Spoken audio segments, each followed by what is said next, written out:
please.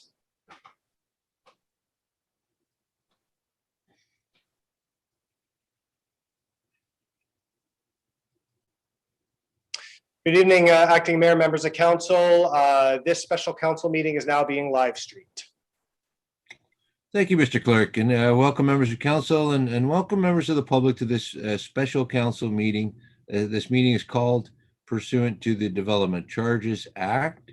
I have a public notice to read to begin.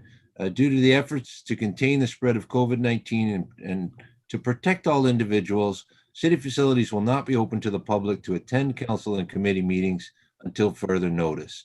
The public can observe our meetings of council and committees by viewing the live stream of the open session part of these meetings, which can be accessed on the city's website or on the city's YouTube page, which is linked from our city's homepage. So, members of council, I need a motion for an adoption of the agenda. Someone willing to move that? Thank you, Councillor Silovitz, and seconded by Councillor West. Any discussion there? All in favor? Any opposed? Okay, that carries. Do any members have a disclosure of pecuniary interest on this item before us today? I see none. So we move to our scheduled business. Item 3.1. Item 3, which is really the only scheduled business. We have a presentation by David Dexter, our Director of Financial Services and Treasurer, and Gary Scanlon from Watson and Associates regarding our 2021 development charges update. Take it away, Mr. Dexter. Thank you, Mr. Acting Mayor. Good evening, members of council. This is a follow-up public meeting to the public meeting we had on May 5th, where there was a request for a second public meeting in accordance with the Development Charges Act.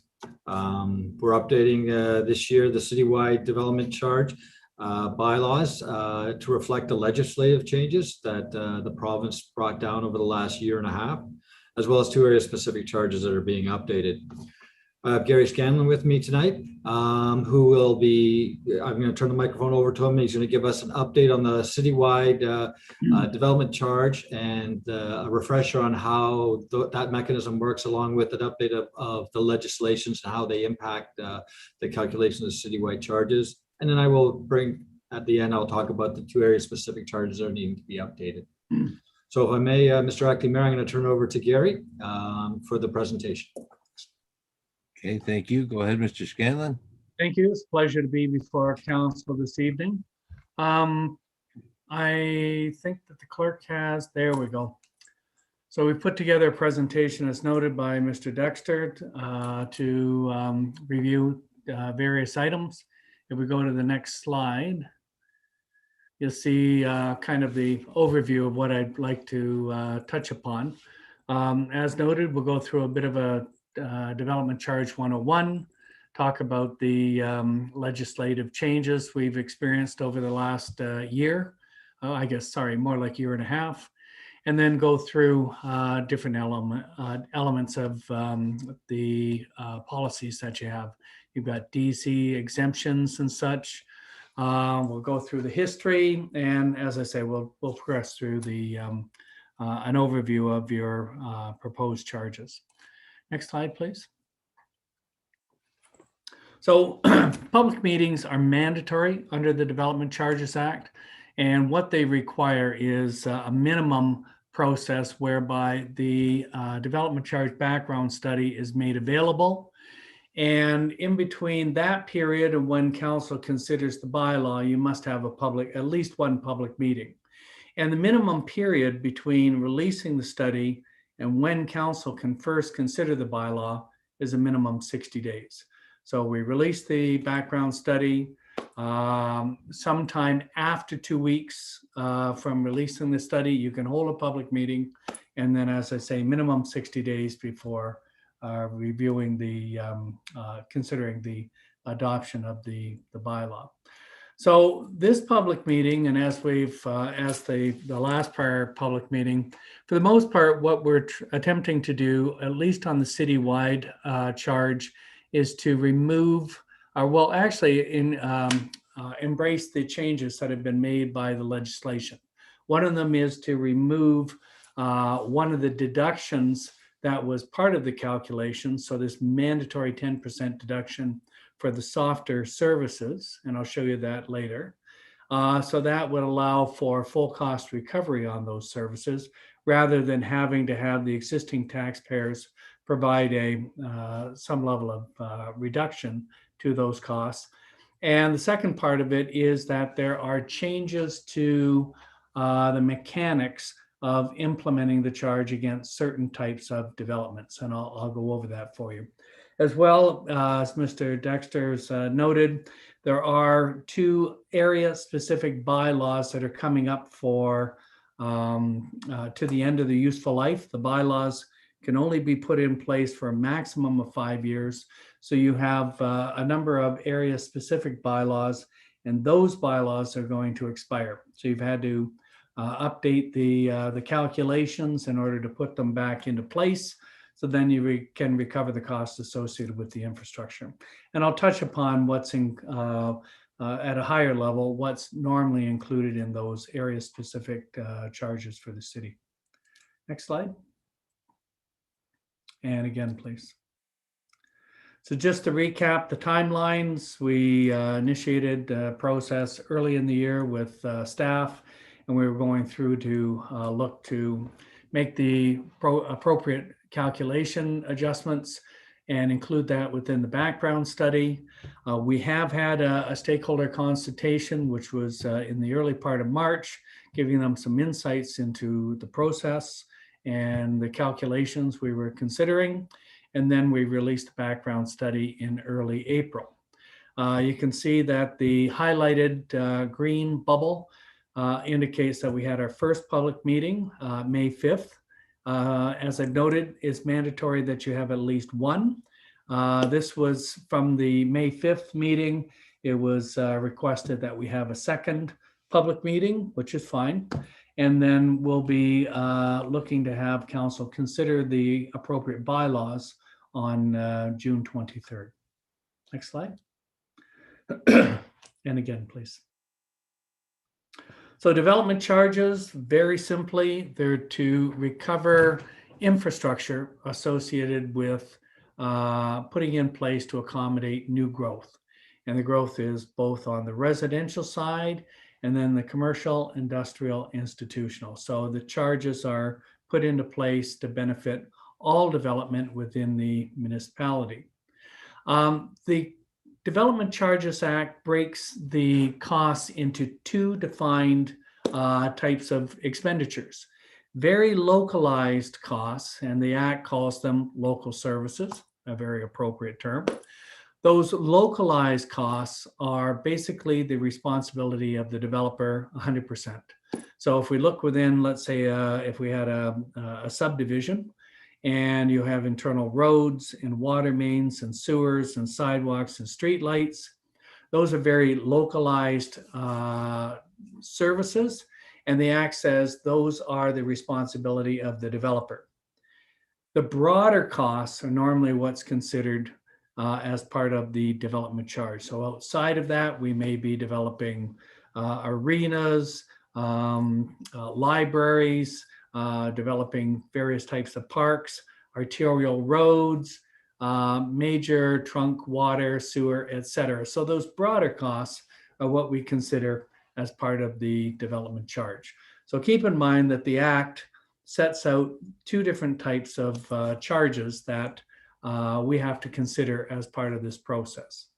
And I'll come back to a little bit more detail on that local service partway through the presentation.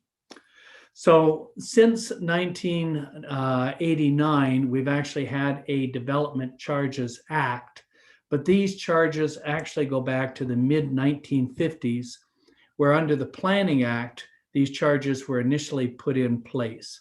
And if you've ever heard the term lot levy, those were the charges that were imposed under the Planning Act, because you could impose the charge when you created a new lot. So through subdivision, severance, you can impose that charge. So that's where they got that term lot levy. And if you hear that term, it's basically under the Planning Act. Since 1989, we've had a more defined, focused piece of legislation called the Development Charges Act. Next slide. And this just kind of demonstrates that that process, and the bubbles on the top, the starting on the left-hand side, denote that starting point under the Planning Act, and we've moved forward, in time. If you see the more green-related bubbles, those are the more recent changes. We actually had one in under Bill 73, which came into effect Jan 1, 2016. And that was under the former provincial government. And the newer provincial government have come back around and implemented additional changes, which I'll highlight for you. Now, keep in mind that the legislation is actually very detailed. There's 68 clauses within the Act, and there's numerous subclauses. We also have regulations which provide additional insight and direction for the calculations. And then on top of that, we've had over 150 OMB, LPAT decisions, which have helped to define, clarify, and give direction on many elements of the Act and the regulation. So this legislation has had a long history and has a lot of details in it, which we must consider when we're going through the charges on behalf of the city. Next slide.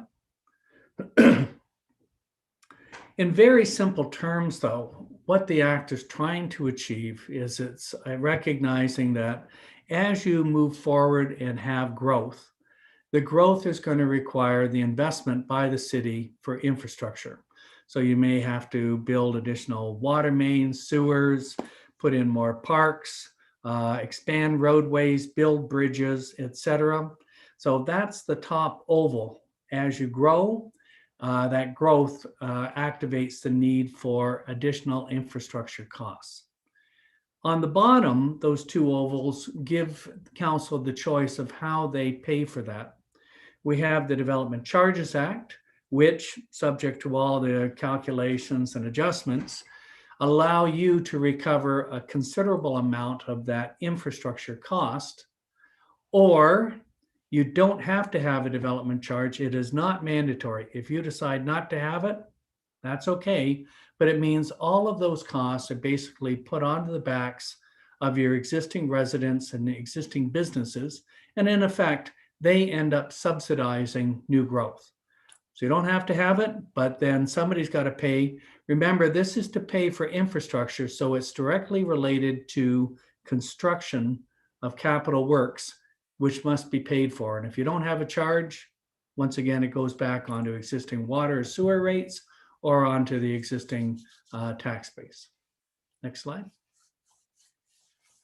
So in very simple terms, we look at the infrastructure for residential, non-residential, we divide it by the growth, and we come up with the charges.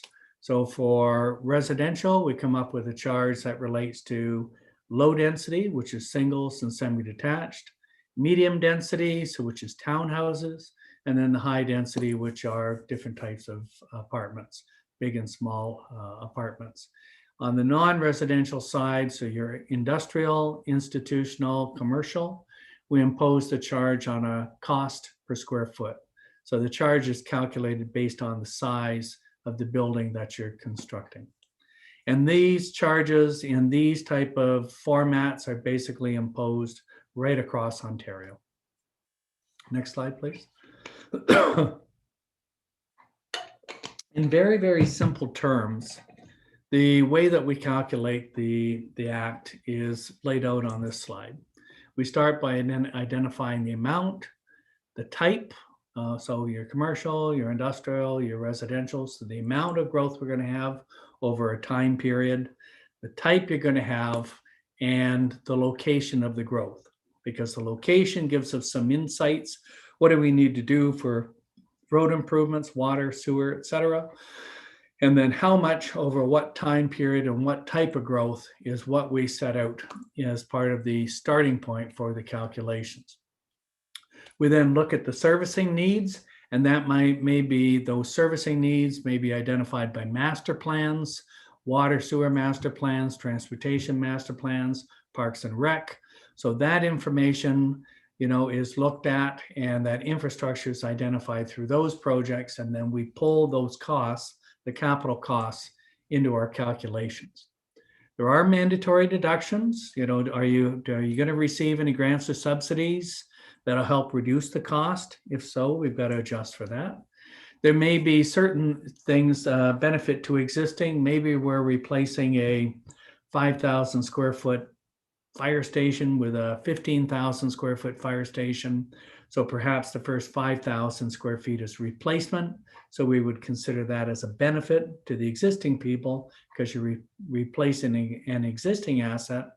But then looking at that expansion potentially as being the growth component because you're adding additional bays, additional firefighters, etc. The third one just talks about, and I'll show you an example in a minute, that what the Act says is that you have to make sure that what we charge the developers in the future is no higher than an average level of service that you provided over the past 10 years. So we have to do this measurement. So that third point is saying from these costs that we have, when we do the calculation, we can't exceed that ceiling that's calculated under that item. Once again, I'll come back to it, but it basically says you're going to have a whole bunch of costs, but you can't exceed charging the development community past this particular amount. And then the fourth item there, 4 sub 4, just basically says we move from one bylaw to the next. We may have money sitting in the reserve account, and we have to rationalize those funds as part of our calculations. So after all those deductions, we end up with a net amount which we must separate and allocate between some of it to the benefit of the residential growth, some of it to the benefit of the non-residential growth. And then item 6, we take the growth that we identified at the beginning, divide it through, and we come up with those calculations. So through the calculations, we have residential, low, medium, and high density, non-residential, which is expressed on a cost per square foot. Next slide, please. Very early on, I talked about the Act separating infrastructure costs into 2 different defined components. One which is very localized, and that's what the developers will pay 100%. And then those are broader costs, generally outside of the development, where those costs will be included in the development charge calculation. So when we go through this process, we work with staff to allocate what's your policy, to be very clear to the development community on where these costs lie. That is included with our background study, and it's included in an appendix. So then we go forward with the charge to say, here's what we're including and here's what you're paying for. So it's a very transparent definition when we go into doing the background study. Now, on the bottom, we just identified some of the types of costs that we would include in that local service policy. So it could be certain types of roads, intersection improvements, street light sidewalks, etc. So there's a number of items that we would include in that local service definition. And if we go to the next slide, we're just trying to clarify how the charges are developed and allocated in the city's particular instance. So at the bottom, this is almost like a hierarchy of the infrastructure. So if we take water, for example, at a very, very localized basis, inside a subdivision, those pipes that are in front of the new houses that are being constructed, those very localized pipes, very localized pumping that may be required in that subdivision, that would be the local service cost. So the developer pays 100% of that. As we move up the hierarchy, there are charges that have been calculated on an area-specific basis. So once again, within certain secondary plan areas or defined boundaries, as they might be, we've isolated certain types of capital costs that the developers will cost share within that area. So they're more localized, but they may benefit the very like one step up where it's at a somewhat broader level, it's benefiting all of the developers in that land. So we may be dropping in pumping stations, there may be larger mains, we may be putting in some types of boundary roads or intersection improvements, et cetera. So that yellow area depicts those area-specific charges, which we have 2 bylaws right now that we're considering. And Mr. Dexter will go through that with you, but that's within the hierarchy where those types of costs are being imposed and recovered. We then go up a level, and you can see within the blue, that's the citywide charges that I'll talk about in tonight's presentation.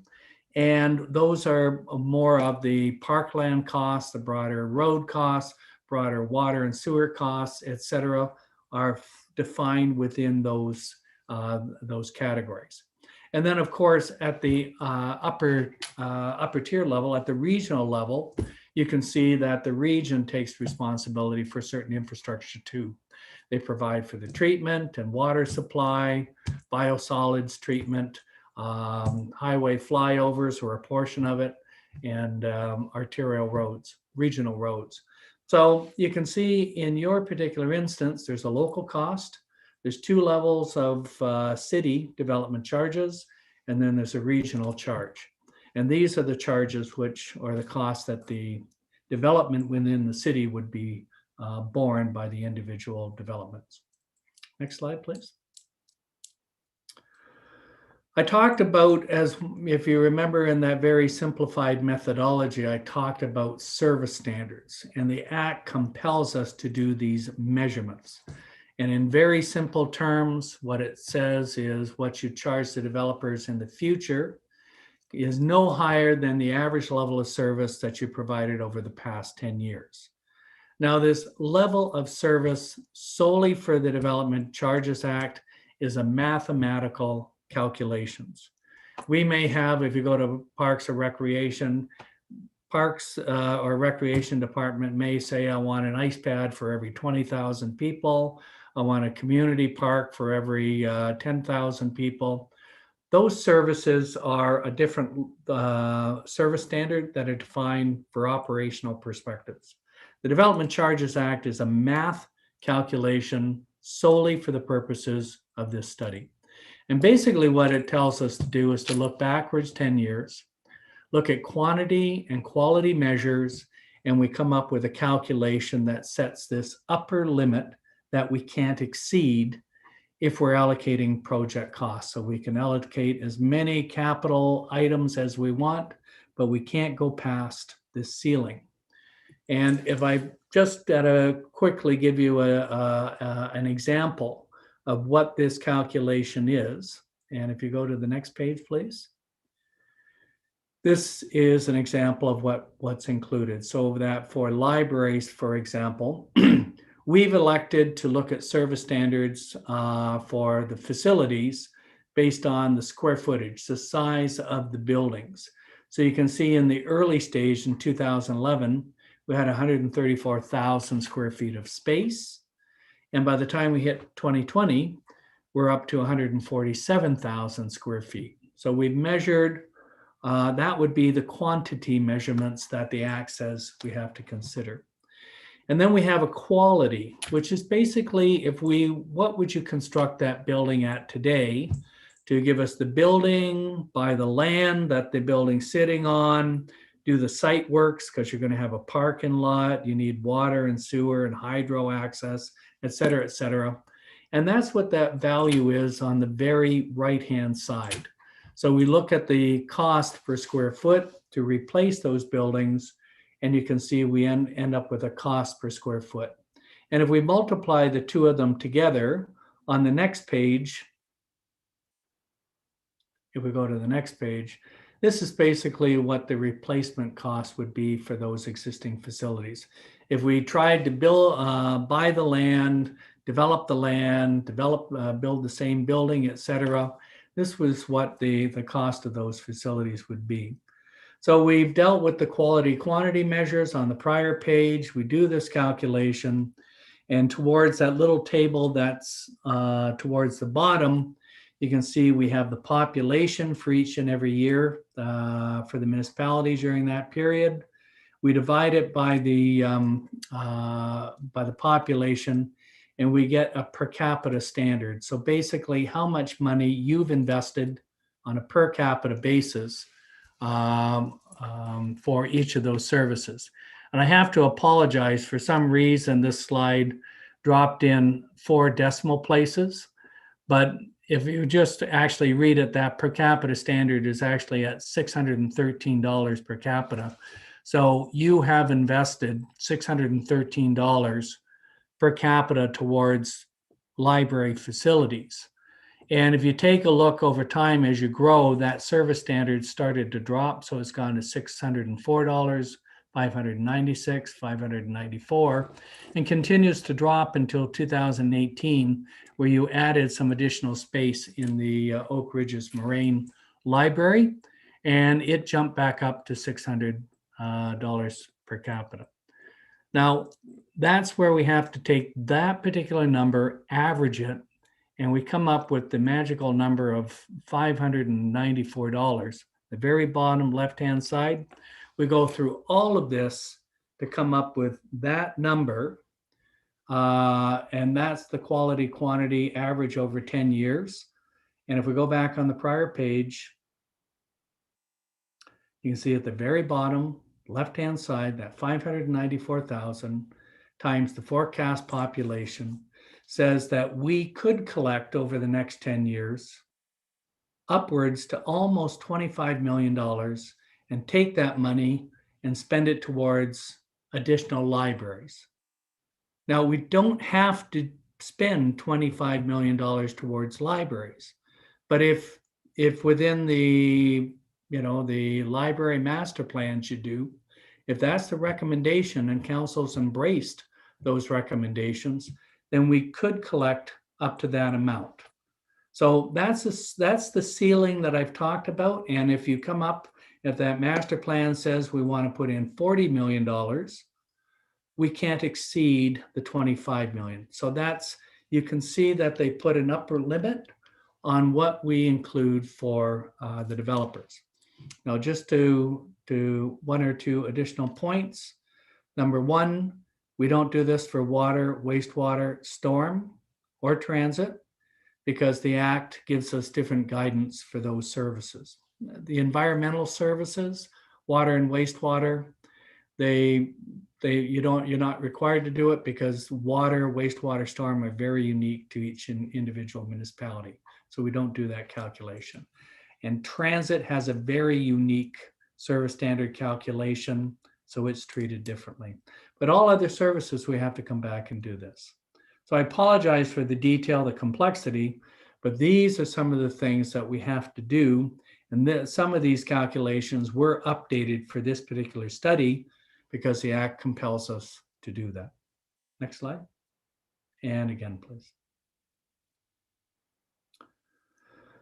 So lastly, the Act allows us to include all different types of capital costs. Basically, anything you need to do to construct the project is basically included in the definition of the capital costs. So maybe you need land, you got to improve the land, which is putting parking lots and putting the water and the sewer servicing, landscaping and stuff. You can buy an existing building, so you can acquire something if that's going to be useful to you. You could actually lease, and we could use the development charges for paying part of the lease costs. You can construct it on your own, or in certain instances, with certain measures, you may be able to improve a building if you're expanding the capacity of that building to provide additional services to the public. We can put in equipment and rolling stock. We can, obviously, libraries don't work very well without books, so circulation materials can be included. Numerous types of studies, including the development charge background study that we do, can be included. And then if you have to borrow debenture, borrow internally from other reserves, you can pay all of that back with interest, and we can include the interest cost associated with that debt in the calculation of the charge. So very, very broad definition of capital costs. They did put a couple of measures in there. They want you, there's a provision in there that vehicles and equipment should last 7 years or longer. That's in order to make sure that these are substantial pieces of legislation. Back in 1989, some municipalities were putting in hammers and screwdrivers and that type of thing. And when they revised the act in 1997, they lifted it up a bit to say, okay, let's have the bigger, broader type of infrastructure that lasts a more significant period of time. Computer equipment is basically more of the desktops that administrative type of staff would be using. But this definition of computer equipment was put in place in 1997 when, the definition 24 years ago of what computers were versus today, totally different. So we've gone through to refine what that definition of computer is. So really, for the most part, if it's integral to the provision of the service, we include it. If it's more administrative related, we don't include it. Historically, we've had some limitations on our planning horizons. Now for everything except for transit, we can look out 10 years, 20 years. We can use the official plan targets for all services that are eligible for the DCs. We talked about reducing the capital costs by grant subsidies, other contributions. And then the last bullet basically says you can acquire the service by purchasing it off of somebody else. So an example may be the region purchases water capacity off of Peel Region. So they can include any of the capital costs associated with that in their charge. Maybe you want to piggyback a service, Aurora and Newmarket have piggybacked fire services. So there's, even though they're combining it, we can still include the costs associated with Aurora for Aurora, Newmarket for Newmarket. So there's just some nuances there, but really we have a very broad definition of capital costs that we can use. Next slide. So of more recent times, and this is more of what we're dealing with in these, at least the citywide bylaw, and to some extent, what we would be including in the new bylaws, is the recent changes that have been introduced. You recall Bill 108 was that very expansive piece of legislation, which was actually going to modify 15 or 16 statutes. One of the statutes that was going to change was the Development Charges Act, but where that original schedule or what they originally wanted to do under that act was basically they only left a little bit. They only made certain minor changes through Bill 108. It was actually that Bill 197, and I'll go through each of these, but Bill 197 that made the more substantive changes. So if you go to the next slide, please. So these are just the names associated with these. I'm going to refer to the bill numbers because there's just too many words to remember for each of these bills. So it's easier to say 108, 138, 197. So next slide. So so as I've noted, these bills are what's compelling us to come back and look at changes to the citywide charges. And certain of these changes we wouldn't have to make. You don't have to make them. Certain of them, even if we don't modify the bylaw, they are imposed, period. So it's cleaner and clearer that we make the adjustments to the bylaw. So then if anybody's researching and looking at your bylaw online, you're able to definitively understand where the charges are imposed and in what situations, et cetera. And I'll show you in a minute some of those changes. Next slide. Bill 108, very simply, at the end of the day, when they finished with it, it really came down to allowing developments in certain instances to pay the development charges over time. So if we look towards the last 4 bullets that are on the slide, you can see one of the things they were allowing was, if I'm going to construct rental housing, and there's a definition of rental housing, and institutional developments, then most of your charges are paid for at the time of building permit. The change they're making here is they'll say for rental housing and for institution, you don't have to pay at building permit, we'll delay it, and you pay it at occupancy. And not only are you going to delay the payment until occupancy, but you're going to be able to pay it in 6 installments. 1/6 of the charge will be paid on occupancy, and then the other payments will be made on the anniversary of that occupancy. So they'll actually delay from building permit, and then from the day of occupancy, you can pay over an additional 5 years for that. So that's to help rental housing with cash flow, institutional developments with cash flow, etc. And if you're coming up with a nonprofit development, once again, a defined nonprofit, you will be allowed to make that payment over 20 years. First payment on the occupancy, and then the residual on the anniversary over the next 20 years. Okay. Now, one of the things you can do, and that's the last bullet, it says you can charge interest to those payments.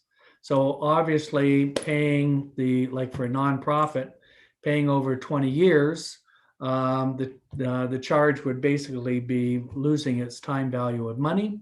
So they allow you to charge interest. And that is in each and every year. If I start with $1 per payment, the first payment would be at $1. The next one, you could add the interest, whatever the interest is. If it's 5%, then you go from $1. The second payment's $1.05. The payment on the next year is $1.10, and it compounds from there. So those are the changes that we're incorporating in the bylaw, but they are in place regardless. So it's easier to clarify this. They've also put into place, the third bullet there talks about if I come forward to the city and I have an application for a site plan or an application for a zoning bylaw, whatever the charge is in effect when the city accepts that application, the charges are frozen. So they're frozen as of that date. So if an application was received today, then the new charges being recommended, which would be considered at the end of this month, wouldn't apply because the rates would be frozen as of today. Now the exception is you can apply the interest charges to that, and you can continue to compound that if I put the application in today and you approve that site plan 2 years from now, then whenever the city approves that site plan or approves the zoning bylaw amendment, I have 2 years after that approval to basically get going with that development. And if I do, that frozen charge plus the interest is what I will pay. If I don't get my development going, then that frozen charge is gone and I pay whatever's in place. So these bullets here are in place regardless, but we're looking to drop them into the legislation or into your bylaws so there's clarity in how we will operate this, because within that we put in definitions, we put in some additional information which allows the individual to understand how we're going to operate this. Next slide. The next one, 197, is where the majority of the changes were made, and for the most part, They've adjusted the eligible services, which for the most part is fine for you. But the key thing is that they've removed that mandatory 10% deduction. So when we did this study a couple of years ago, we had reduced the amount that you could collect by 10%, but we're coming back to add those collections back in. So you're moving towards full cost recovery for those services. Now remember that water, wastewater, storm, roads, they didn't have that 10% deduction. It's only the softer services, your parks, your recreation, their library, for the most part, that we're applying it to. So that's where the changes will be. There's the second bullet there that talks about classes of service, and I don't want to muddy it, but because they've made some changes to the act, at the end of the day, the charges really don't adjust that much, but we have to do, we as doing the background study, have to make some further adjustments in order to fit those new definitions of eligible services. So I'll touch on that in a minute on a little bit more detail in your service. Next slide, please. And then community benefit charge. This is what you may know better as the bonus zoning. So that the legislation has been changed in the Planning Act.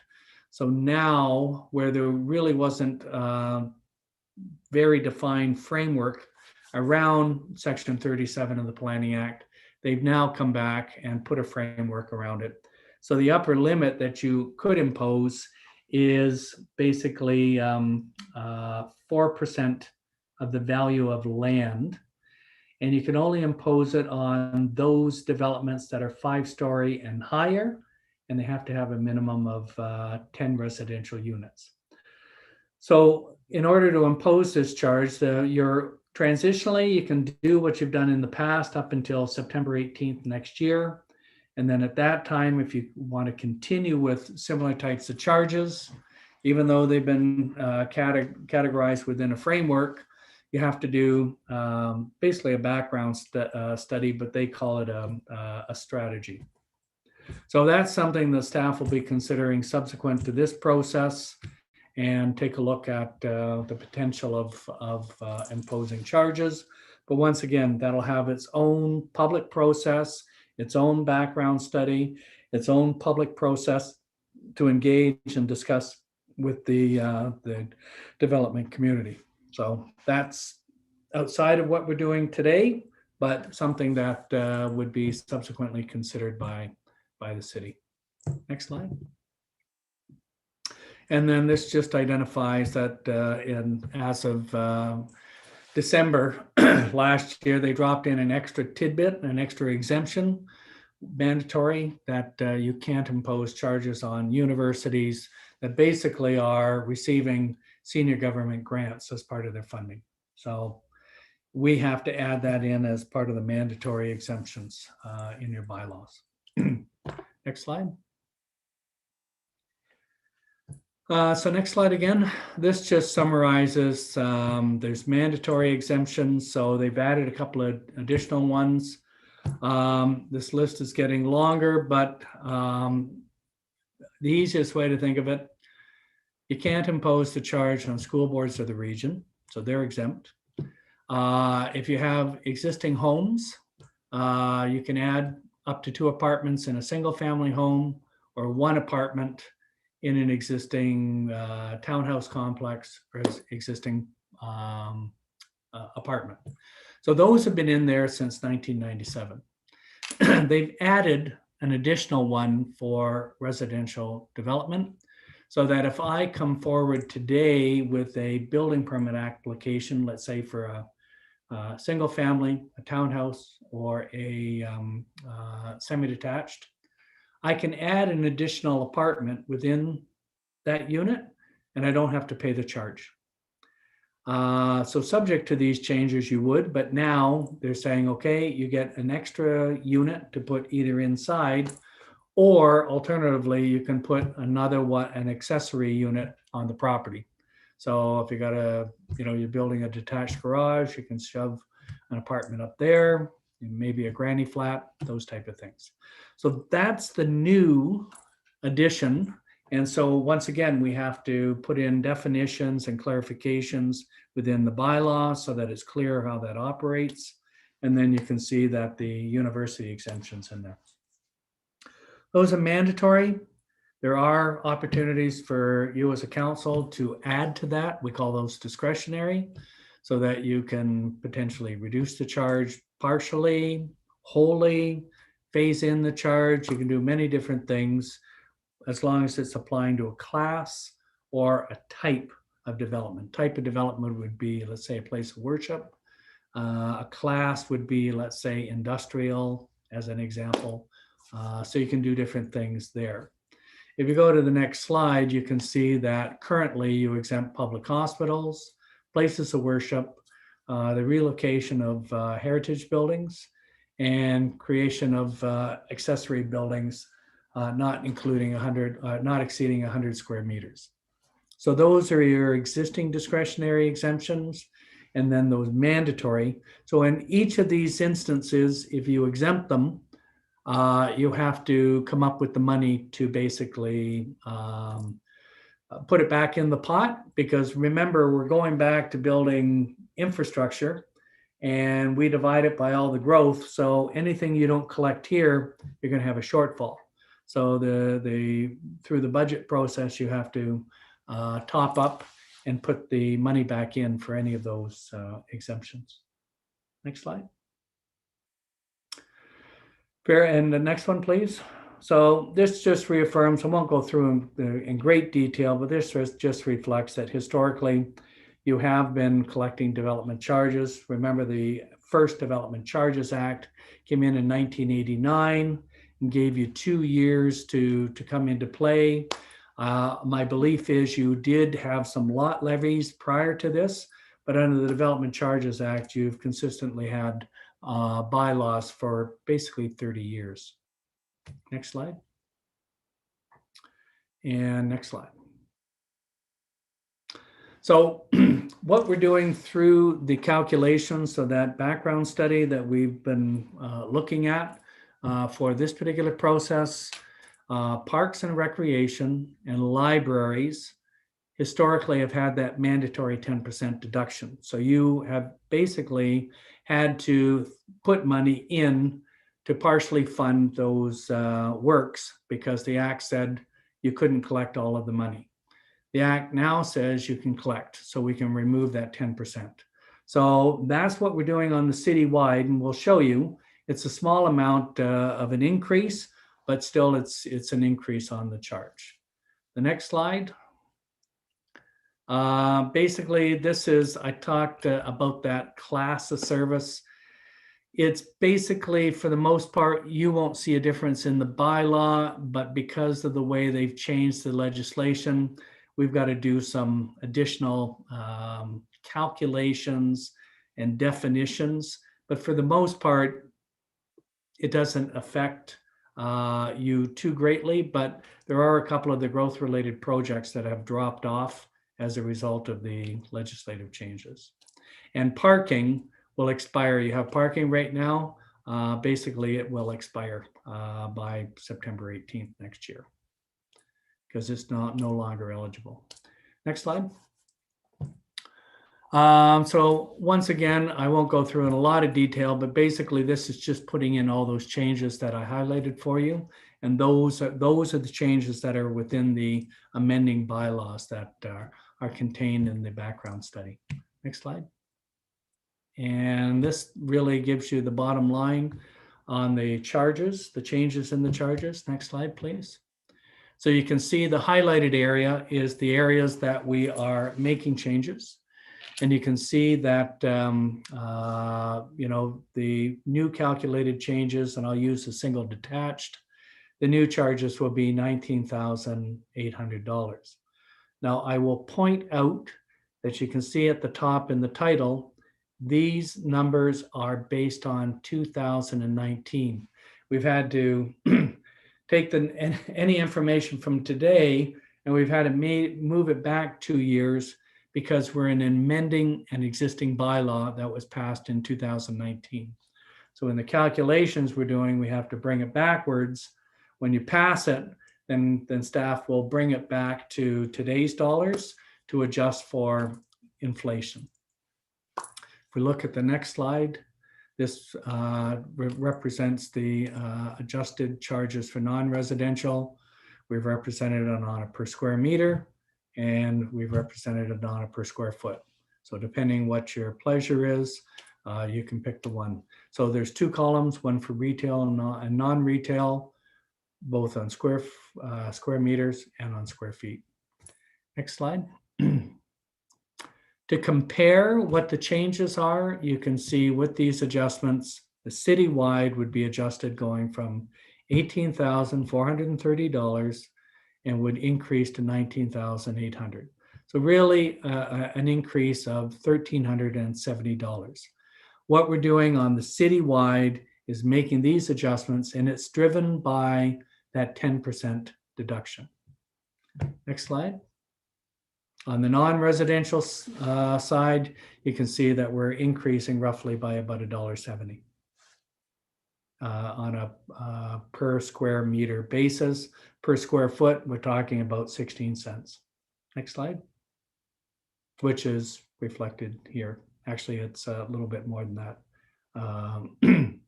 Next slide. And then before I hand it off to Mr. Dexter, I just wanted to give you a comparison of your charges relative to your neighbors in the region, next door in Peel, and to the south in Toronto.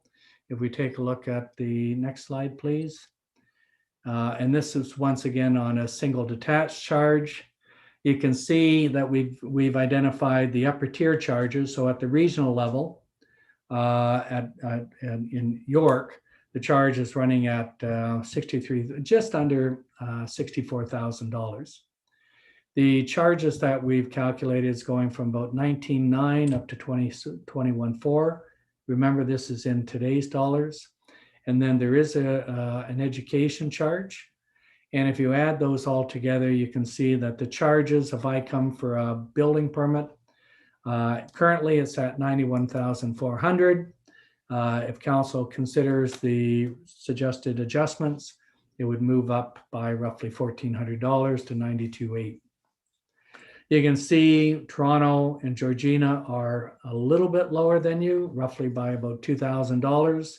The rest of the municipalities are above you. If you take a look at Vaughan, they're tracking at about $34,000 higher than the charges that are in place for yourself. Next slide is the commercial. You can see you're about the middle of the pack. Highest charges being actually in King. Next slide. And we have the industrial. You can see the charges for industrial are running at, once again, you're in the middle of the pack there. Next slide. So I will stop there. Subsequent to this, after Mr. Dexter is finished, be more than happy to answer any questions to council. I know I've covered a lot of information, but happy to go back, revisit, or answer any specific questions a councillor may have. Mr. Dexter, I'll hand off to you. Thank you, Gary. As we mentioned earlier, there's two area specific charges that require updating at this time by council. Two of them along the 404 corridor, the Bayview Northeast, and the Headford bylaws. Area specific charges in brief are very localized. The benefits to the infrastructure are just for a certain planning block. And it's hard infrastructure usually that the area specifics recover costs for. That's local roads, water mains, sanitary sewer, stormwater infrastructure, and boundary road, which is sidewalks, landscaping, street lighting that are along the boulevard. The total costs required to provide services to the block are then divided by the net developable hectares that derives a charge. As I mentioned, we got two expiring July 11, 21. Next slide, please. The Bayview Northeast development area, and that's the block that is north of Major Mackenzie all the way up to Elgin Mills along the 404 corridor. the update of the charge has realized that there's about 29.5 hectares that are being removed as developable area that once was under the previous bylaw was believed to be developable for non-residential purposes. But the Mount Pleasant Cemetery Group has ensured us that a zoning alignment needs to be made for the lands as it's not going to be developable. So that really drives the charge going up significantly as there's less lands, developable lands for the cost to be spread across. And that's where you see the charge increase up to 434,900 from 254,937. Next slide. The other bylaw being updated is the Headford block, and that's the one that's between 16 and Major Mackenzie along the 404 corridor. And that one's increasing as the major piece of infrastructure in that block, the Vogel Bridge, has had an updated level C costing done, and that's resulted in more precise and accurate costing that results in the increase to 236,900 from the current 171,681 per net developable hectare. Next slide. At our last public meeting, there was the questions brought up about what happens if we don't increase these charges or update them. And what really does happen is that under a citywide charge scenario, we're not taking advantage of this of what the province has provided in that with the 10%, recovering the 10% from growth and from the development process, as Gary's described. So that would then turn to us having to fund that 10%, be it from a tax or rate-based budget, or we would have to maybe look at service levels in relation to infrastructure. I guess over the next 2 years, as you know, and I've mentioned in previous presentations, that we are going into update mode as soon as we get these legislative changes in place. For a fully comprehensive update that we're bringing forward in 23 to council. The impact of not putting in these legislative changes could amount to potentially up to $4.6 million over the next 2 years. In an area specific situation, if we don't update the charges and leave them as they currently are, there potentially be delay in delivery of key infrastructure, especially that would be required in the blocks. Consequently, some of the developers who have in place services early, usually the first developer in the block or first few developers in the block put the majority of services in, they'll be stranded with credits. They may not be fully recoverable for them because not enough is being collected. And that's not a situation you want to be in relation to the development community. Next slide. Stakeholder consultation is an important part of our DC update. We had one session, two sessions leading up to this update. Going into the next update, we will have an ongoing consultation process because that update's fully comprehensive with the expected new official plan, updated transportation master plan, urban MSP, parks, recreation, a lot going on in that one there. Our first meeting we've already scheduled to start having those discussions as a part of the next update is June 28th. And we're having that with the Minutes of Settlement group that was resulting from the 2016 DC appeal. Continued requirement to have engagement with them. And we're going to talk methodologies, policies, and the latest information as we know where the plans and the growth updates are coming. And then we're going to continue to have regular updates going forward, probably on a bi-monthly or quarterly basis with the development community, and continue to discuss key elements of the DC framework and the updated plans. And we'll encourage a small number of councillors to join those engagements and consultation sessions, that gives a broader communication, more rounded communication for those sessions. So we'll make that available when we set up those meetings. Next slide, please. So the bylaws today in this public meeting are going to be put forward to council on June 23rd for adoption. Next slide. And we've run out of slides. Okay, I turn it back to you, Mr. Acting Mayor. Okay, well, thank you, Mr. Treasurer, and thank you, Mr. Scanlon. That was really a comprehensive look and a real benefit to this council to have such a detailed and a detailed explanation and really a distilling of what is an extremely complex issue. I always felt that I've had some good knowledge and background over the years of how DC charges are formulated and administered, but I'll tell you, I learned a lot from that presentation.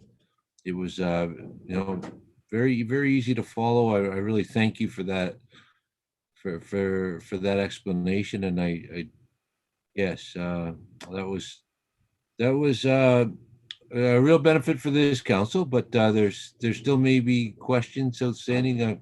I'm gonna, at this time, I'm gonna restrict the conversation to questions only for Mr. Scanlon or Mr. Dexter around what's been presented, and then we'll go later into the actual recommendations. Councillor Munch, you can go ahead. Good day. I echo, very, very good presentation. Had a few of them. I've watched you in a few other municipalities as well. I see what's going on. Very good. Thank you so much, sir. I want to go back to a few points. I've got lots of questions and thoughts. I don't know if I'll be able to go through 1 or 2 rounds, but I'll try and go as fast as I can. Fundamentally, I want to go through this. Cost. So we say we need $10 million to do our projects and how we're going to fund that. And we charge the first developer that DC, and then from there, others that come back in future phases or future developments. How exactly does that work? So let's say I'm going to build 100 units. We need $10 million. That person fronts the money for 10 million units for 100 units. How does that system of process work? Help me out. So if I could, just to distinguish, am I to understand that you're asking in the area specific? Because the area specific is, here's the planning area, here's the cost, here's the number of developers. So I think that's the area specific question. So Dave, I'll let you answer that. Yes, thank you, Eric. So as I mentioned earlier, usually the first developer to come forward in a block, or the first 2, maybe even 3, put in place the majority portion of the infrastructure, be it the roads, the stormwater infrastructure, obviously the water, sanitary, because they'll need it for their development. And also the infrastructure they put in place also helps service the majority of the block for the next developers that come in. So they, in fact, incur the cost and put in place a development charge, what we call a development charge credit. So we generate the cost that usually comes as informed through the bylaw. They have that cost. And as the next developer comes in, we do a credit transfer agreement, which the city helps arrange. So developer B comes in, is developing 100 units. They have a certain amount of DCs payable for that area specific block. They in turn, the arrangement, the agreement is that their DC payments go to developer A that's in place, the infrastructure, and it has DC credits. And so that arrangement's done with each development that comes in the block until developer A is made whole. And who administrates that? Does the municipality administrate that, or does builder A municipality do that? Who administers it? Usually the municipalities involved there, because to ensure that one developer is aware that the other one's coming in the block to do that, they may not do that outside of the arrangement. We try to keep in between as the matchmaker. Okay. And how do we handle the costing? So let's say in that same development of 100 units, we want to have a park. So we say the certain park fee, and we put together a nice designed park, and we say it's going to cost $10 million for that park. Who determines those costs? Yeah, Gary, you want to take that one? Sure. Through the chair. So the parks are included in the citywide, so that the costing is done either through the master plan process, which identifies the parks and such, or through the city staff who are actually doing the detailed design. So that information comes through the Parks and Rec staff for the costing. So, and next thing, so if we have a school, how are we interrelating with schools with regard to their cost per hectare and for building of schools and their green and parkland as well? How does that all work? Is this related to the parkland? So if we're having, Yeah, so I'm wondering because the schools have gone up to, what is it, 5 hectares? I forget the number now. 5 hectares, and I'm wondering if I'm building and I have to give park and land to schools, and I also have to give parkland costs to the municipality, how are they correlated? Okay. So most municipalities, especially through the GTA, try to coordinate construction of parks, so then you get the benefit of the park adjacent to the school. So this isn't the very small neighborhood, but these are the broader community parks. So the community parks would basically be through dedication or cash in lieu, or maybe the municipality has to kick in some money to buy the parkland. The development charge gives you the money to develop the land. Once you have the land for parks, we can't include land purchase for parks in the DC, but we can build the park. So put the soccer, the baseball diamonds, that type of thing. For the school board, they identify their needs through a similar type of process, and they have their own education development charge. Now, education can only collect for purchasing land for the schools. So they go through their own calculation and they collect the money. So then if they're going through and there's a large planning area, and however, through the municipal process and through the requests for the school boards, they'll identify sites for schools. And that developer generally then has to give up the land, but the education development charge flows the money back to that landowner. So for the schools, their education charge basically gives them the money to purchase the land. So, thank you. So why can't we do a master parkland agreement with the landowners as opposed to do an administrative model where they give money and then we try to figure out how we can buy land and then we try to figure out how we're doing the park? Why can't we do just like we do on the DC where we have a master and we're being the gatekeeper of that? Why can't there be a master agreement in the case of North Leslie, for example? Wouldn't that be an ideal place? And if we want great linear parks with Philip Rollinson Park and Mill Pond, it's a great way and opportunity to allow them, those people that are building, to bring our parkland in line with us as opposed to us administer, maybe get there, maybe get there, have a holding account, charge a certain amount of money, and it may get spent, may not get spent. How does that work? Why can't we do that?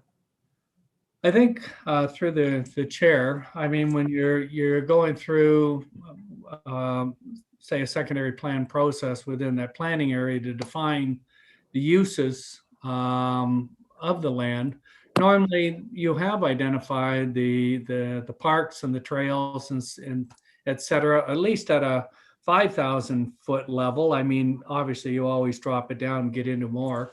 So that there are municipalities that do that very more detailed distribution of land and work with the developers to contribute. A lot of times in the GTA, if we say these are the lands and it's within the parkland dedication provision, the landowners will collectively get together and they will allocate the parks and they'll do their own cost sharing agreement. And then that land will be translated to the municipality. But if you're suggesting from a planning area, I have to double check with planning, but I think at least at a 5,000 foot level, some of that work is being done at this particular point. But I'd have to, you're now going from the point where I can describe the mechanics, but I have to go to the planning staff to get into more detail on how that is folded, how that rolls out. Is there anywhere in the act or who is responsible for communicating what you did with us today, as well as others? Who communicates that with stakeholders like the public? We received a letter that's in our inbox today from a person, and some of the statements that are there are not explaining that they have a full understanding of the act and how our process works. So whose responsibility is to communicate to the public about how parkland works and how growth pays for growth and how they're responsible for the infrastructure of stormwater when they say, geez, so who's responsible for communicating that? Through the chair, at least from the area of the development Mr. charge. Scanlon, the councilors run past his time, but go ahead and answer this question, and then you'll have to go on a second round. Fair enough, yeah. Okay, go ahead, Mr. Scanlon. So apologize, through the chair. So that at least the elements of the development charge, we go through this process. We have public meetings, so the documents put out, we have advertisements to let people know that it's there, and we engage through the public process. We also have meetings with the development community. Some municipalities have set up committees where they engage both on the developer side as well as residential groups like taxpayer groups or whatever. So there's a number of municipalities where they get a collective group together and have everybody have discussions on it. With the park process, I know that under the Planning Act, to pass a parks bylaw, you have to go through development of a parks plan and such, or if you do a parks and recreation master plan, that has its own public process. So I don't know if any of this is put all together as one big package, but each of them have their own responsibilities to engage with the public. Okay, I'll go for second round. Go, guys. Thanks. Well done. Okay, you may go right ahead. I don't see any other councilors indicating a desire to ask questions at this point. It was pretty comprehensive, the presentation. So go ahead, Councilor Munch. We'll restart your clock and you can Thanks. carry on. Okay, so thanks again. So is there any interaction with the province when they're putting forward the various bills? You put, Trevor, I'm gonna go through the Bill 108 and the Development Charge Act. I went through it again, tried to read it. Pretty complicated. I spent a little bit of time, but how exactly, is there a mechanism of communication back and forth? So when they're doing the act, they say, hey, instead of us reacting to it and saying, hey, we have a legislative requirement to be here tonight in order to meet that 5-year criteria, how can we get the concept of growth? Because I'm going to have that discussion that what happens if we don't meet our growth? Well, where are the costs incurred? We mentioned about how it goes back to the tax base. We've really lagged, in recent years in Richmond Hill. The population doesn't think we lagged, and some people don't think we have. But to see the numbers are pretty bad. So what do we do if we don't reach the growth targets? What happens to our infrastructure? How do we pay for that? Through the chair? Yeah. It's a very good question. So when we go through the process, obviously you have the region goes through has the provincial targets, and they go through a process of engagement with the local municipalities. And at some point, there's a distribution of that regional population and employment targets. From there, the process at the city level, you engage and identify the where and how much, et cetera, throughout your municipality. From there, then we get into the master plans. And all of those master plans are targeting the how much and the where. So that we could be saying we're going to grow by 50,000 people over the next 20 years. And these are locations. Those master plans then take that information and they identify infrastructure that'll service that additional incremental 50,000 people. When we do the DC, we're taking the information from all of those studies for the most part that are targeted to that population, and we're linking them together. When we finish the DC process, what should be happening is on an annual basis, staff are looking through the capital budget process. You know, how fast are we growing? If we go through an economic downturn and we slow down for several years, that should mean that you should slow down building the infrastructure. If we're going with 0 building permits for 5 years, why do you need to, you know, run ahead and build all this infrastructure? If you're going through a huge boom period and we're going to hit that 50,000 in 10 years, not 20 years, that says we got to build the infrastructure faster. So there should be a link after we finish, you know, after you go through all that process, the master plans that link the infrastructure and the population, we do the financial side of it, then the capital budget process and your planning process should be working together in order to identify the timing of when that infrastructure is built, where it's built, et cetera. So that's the link, Councillor Munch, through the chair. Thanks. So we're just so you know, we're down 24% since I've been a councillor. 24%. This is pre-COVID. So pre-COVID up until 2019, we are down 24% relative to your report of 2016 and 2019, I guess it was.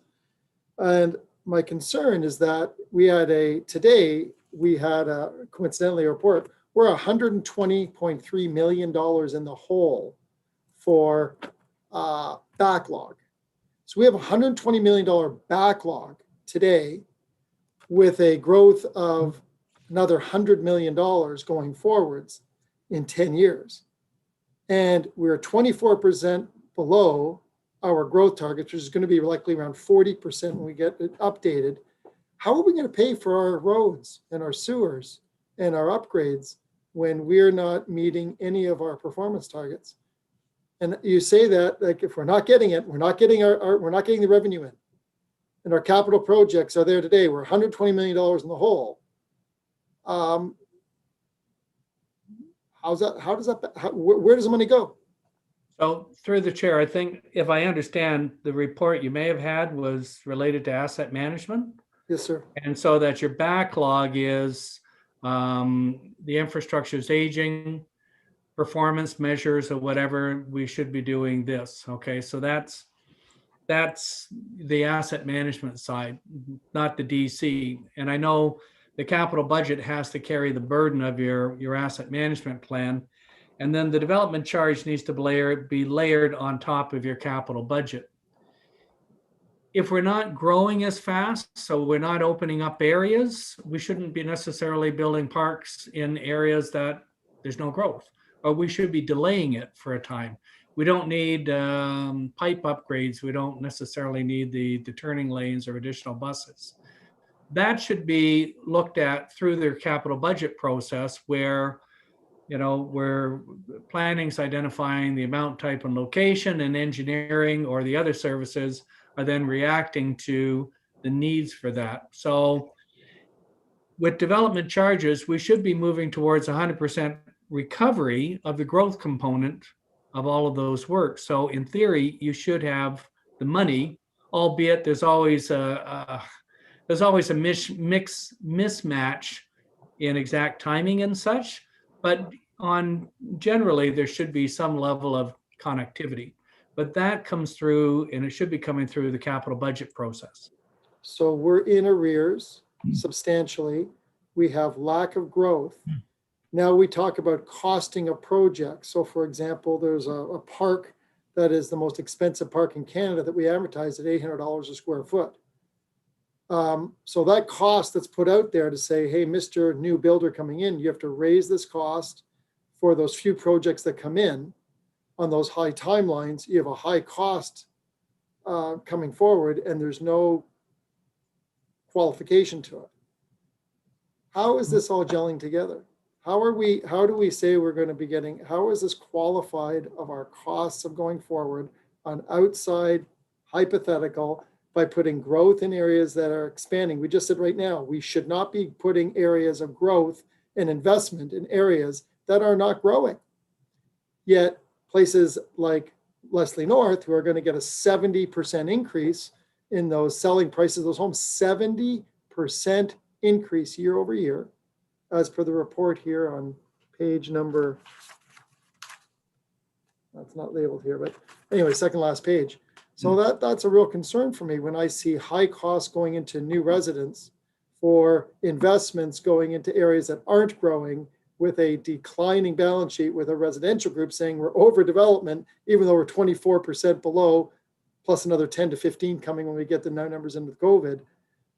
And then we're charging higher cost to the new people, yet we have the second poorest housing affordability in Ontario.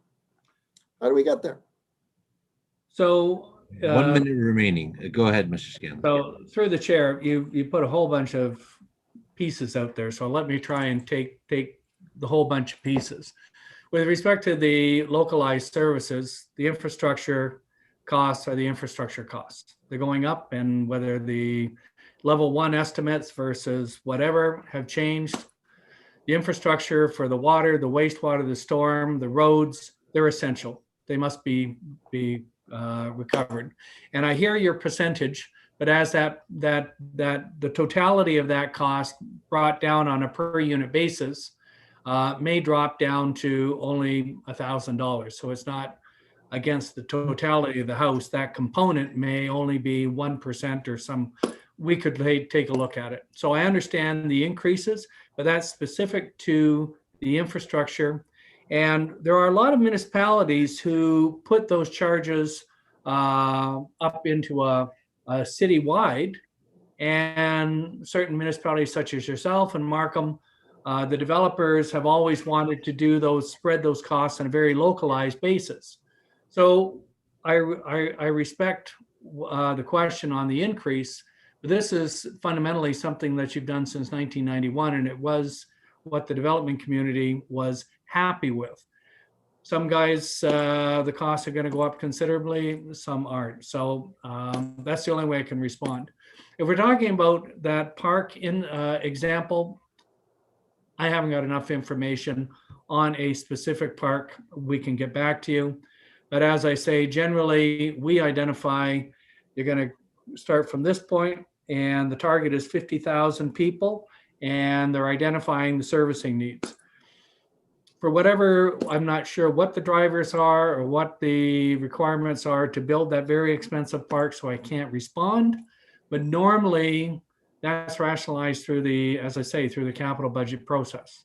And there should be, through the capital budget process, identifying what DC revenues are available. If it's 100% growth and we don't have the money, then we're going to debenture, and we'll pay those debt payments through the development charge.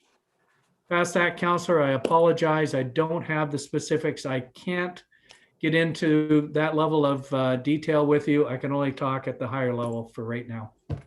Where's population targets from? The population numbers you have there, where'd those come from? I just used an example of 50,000, but the population targets trickle down from the region, then to the local municipality. Local municipality embeds it within its official plan. Those targets are then used as part of the transit master plan, the transportation master plan. All of the master plans are looking at that target, and they say going from where we are today to where we want to be at that 50,000, whatever the number is. These are the additional infrastructure requirements we recommend to council. And then if you receive that document and you approve the recommendations, then through that process, you are giving direction to in essence, you're giving some direction to me as the development charge calculation guy, and giving direction to finance for the capital budget, where they should be financially planning to get to that targeted population. So it all interconnects. So to give you an example why there's a disconnect in our system is that when we say we're going to grow and we have our growth targets, and we have a fire department, for example, it says I need to plan 2 to 3 years in advance because I have to buy a fire truck. That's 2 years, you're getting this growth, I better do that. So we go budget, we get them to go say we're going to build a fire station, they go purchase a fire truck, and then they go hire a staff at 16 people, then the growth doesn't come. All of a sudden and they say, what's the population, Mr. Fire Chief? We says there's 230,000 people as per our budget targets, but we only have, according to our DC head, of only 208,000. So that 24,000 people difference that we're paying for but yet we don't really have that growth, but now we have that as part of the capital and an operating cost.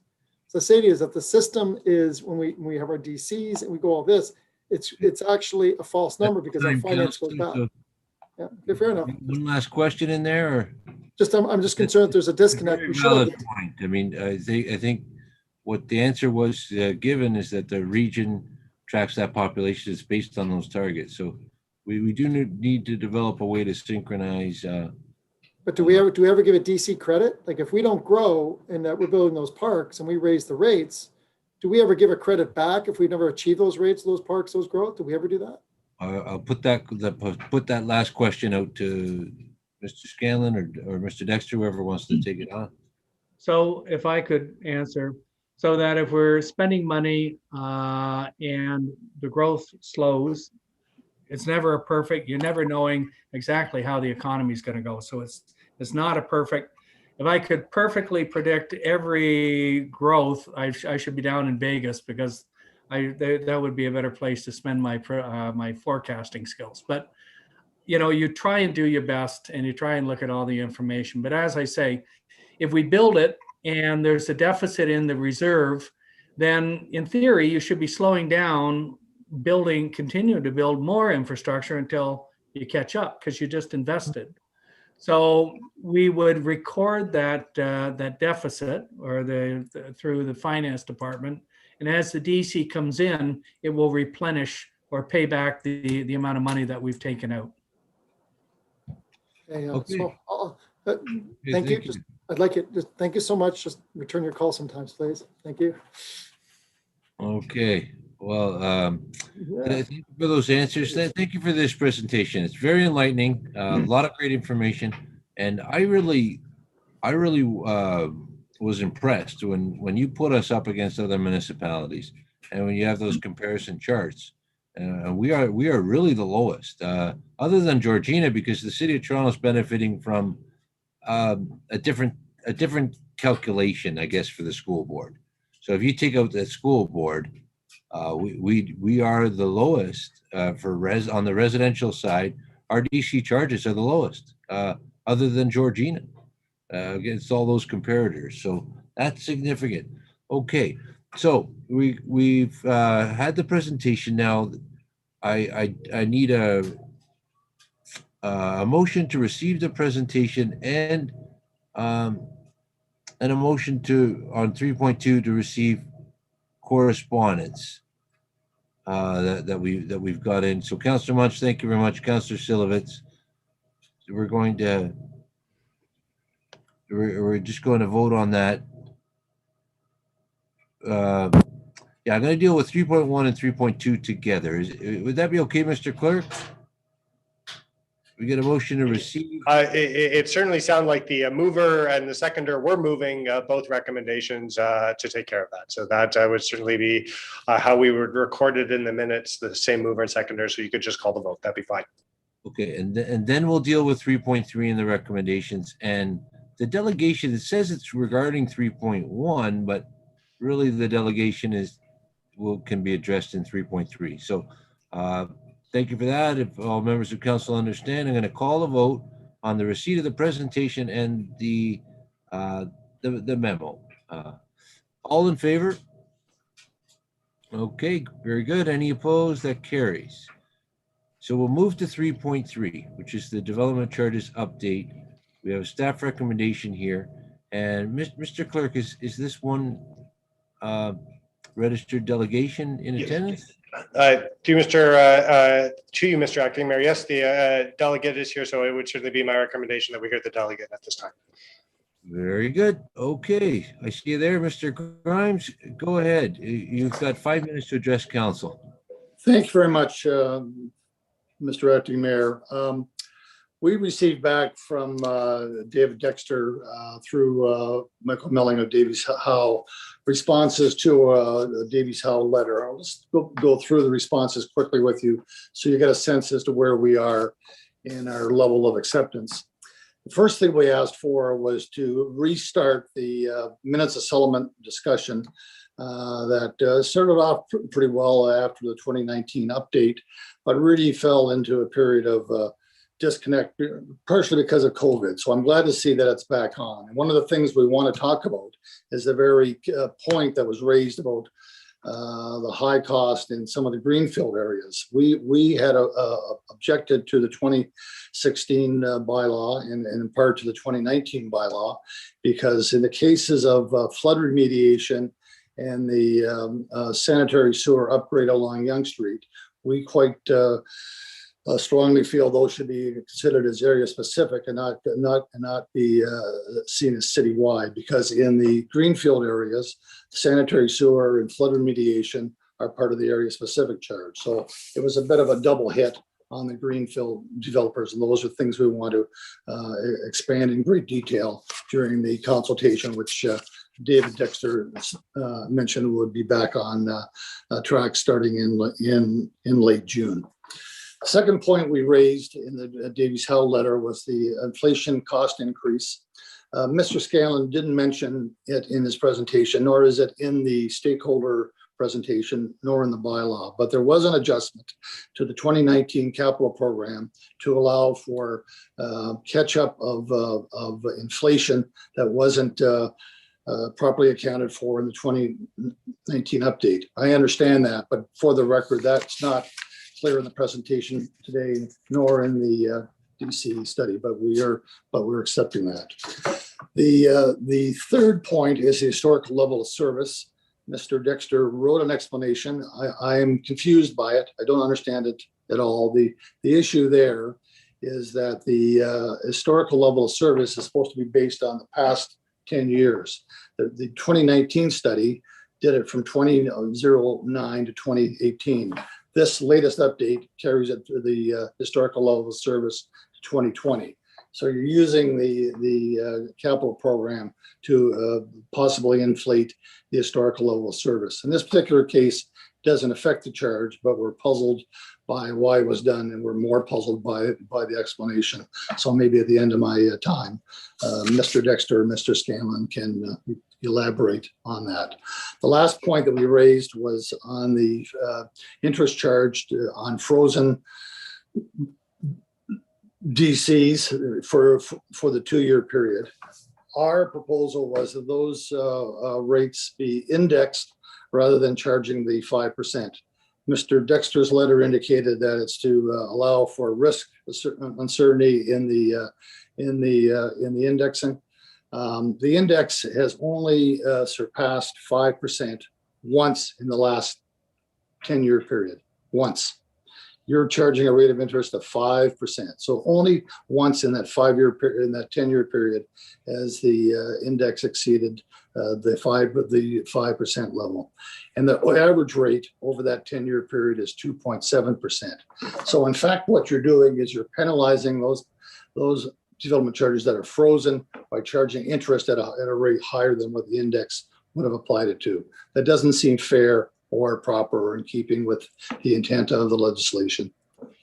So those are my points. I'd be happy to hear your responses. Okay, thank you very much, Mr. Grimes. And I'm sure those questions will get answered. I'm now bringing item 3.3 forward. And I'm looking for a counselor who's willing to move the recommendations. We'll get a motion on the floor, and we'll go from there. Thank you, Councillor West. Seconded by Councillor Silovitz. So that'll be the ABCD, the staff recommendations, and receipt of correspondence from Jeffrey Dreisfeld. Okay, so well, I'm gonna have David Dexter speak first on this, and maybe you can address the delegates' questions, or just summarize for council what's being asked, recommended here. Okay, for you, Mr. Acting Mayor, I will go at this last question, Mr. Grimes' last question, and then I'll pass it to Gary to answer the previous question on the historic service level question. Anyways, with respect to the interest, the new legislation, as Mr. Scanlon identified, is as a result of developers can lock in a development charge rate 2 years in advance of our, sorry, when their plans are approved, up to 2 years in advance of the actual development being complete.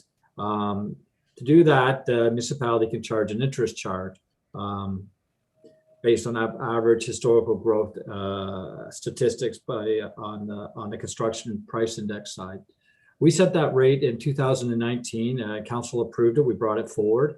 We aligned it with particularly the region of York, as we try to align the majority, if not as many as possible, of our DC policies with them. Provides administrative consistency and efficiencies to do that, and we did that. It wasn't the only municipality that set it at 5%. Peel set it at a little more than 5%. Toronto set it even higher than that. So we felt that our 5% being consistent with the region of York was a fair spot to go with it at that time. That's our answer to Mr. Grimes' last question.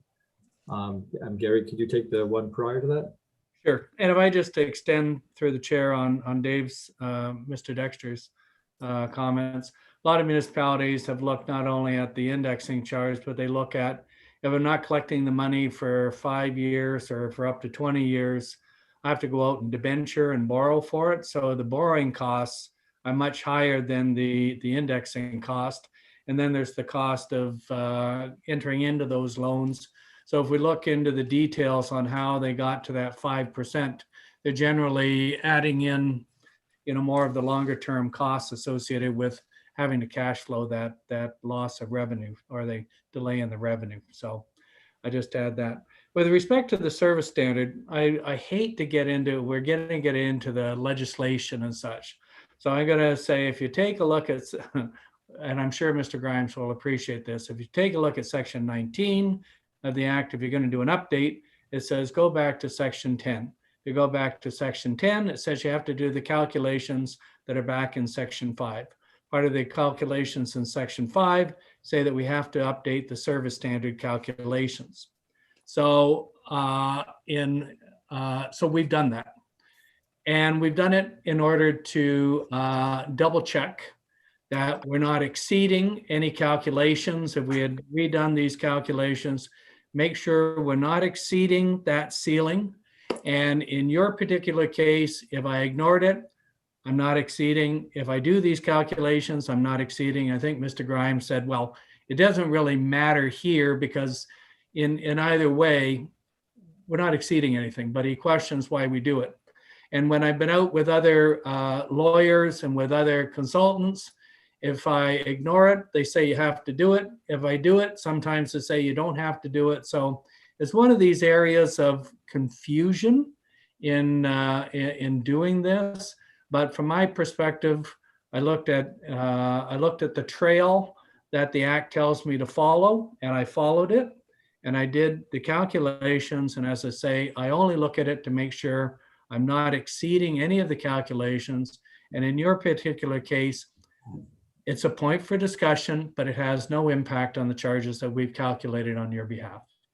So that's my answer, Mr. Chair. Okay, thank you for that. Members of council, any discussion on the motion and the recommendations of our staff? Okay, yeah, it's been an exhaustive exercise here. I'll call the vote then. All those in favor? Okay, anyone opposed? It carries unanimously. Very, very good, council. All I require now is a confirmatory bylaw. Councillor Chan, you're moving. Confirm the proceedings of today's meeting. Councillor Liu seconds. All in favor? Any opposed? Carries again unanimously. And a motion to adjourn from Councillors West and Liu. All in favor? Any opposed? Unanimous again. Thank you very much, council. And thank you to